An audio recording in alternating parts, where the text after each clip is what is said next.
Hello, my name is Anna Lee Adams, and today I'm here to ask you a couple of questions. First, how would you feel if someone broke into your home and they took your family, your friends, your food, and your overall comfort?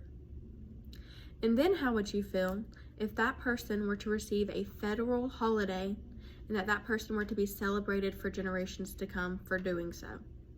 And you can only imagine what the natives of this country feel when we did that to them every single year.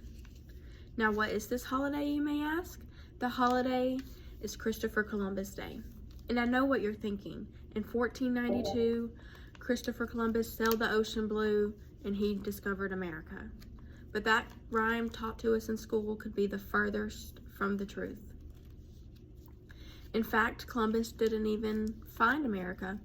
In fact, he originally wanted to land in India, and he ended up on an island in the Bahamas.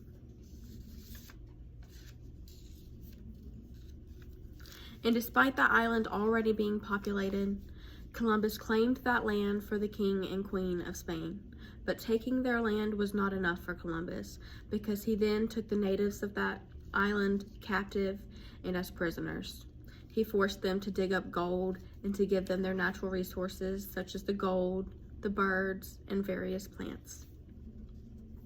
He also sexually exploited the women on the island, some just as young as 9 years old. Now, is that someone you want to celebrate? Columbus has helped wipe out 90% of the native population, and the 10% that still remain are still suffering hundreds of years later. Natives have been forced into reservations and extreme poverty. Despite all that has been done to their tribes, they are still fighting for a better country. According to the Green Seattle, tribes are helping clean up the damage done to the lands from colonization and activities that have supported our economy. Christopher Columbus should not be celebrated, and the holiday should be removed as a whole. As said by Megan Hill in the Harvard Gazette, the day celebrates a fictionalized and sanitized version of colonism, whitewashing generations of brutality that many Europeans brought to these shores. Many citizens claim that we should keep Columbus Day because it gives them a day off from work, when in fact only 23 states out of the 50 still actually close public services for this holiday. But is one day off from work for not even half the country worth keeping the ideals of Columbus alive? Columbus Day should be replaced with Indigenous Peoples Day and not just stand alongside it.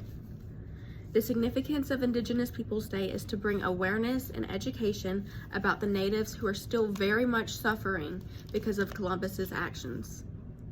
We as citizens today may not have the power or capability to give natives back their land or their resources, but we can at least stop rubbing a holiday that supports genocide and colonism in their faces. To celebrate such a day is to mock and diminish all the trauma that natives have gone through and that they continue to go through.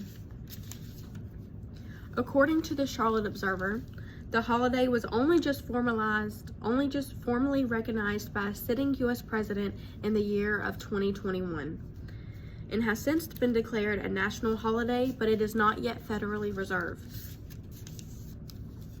Indigenous Peoples Day falls on the second Monday of October, which is also when Columbus Day is.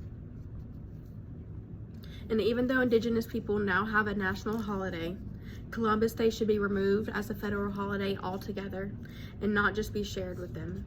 To continue to have Columbus Day is to support the belittlement of the people who lived and thrived here long before us.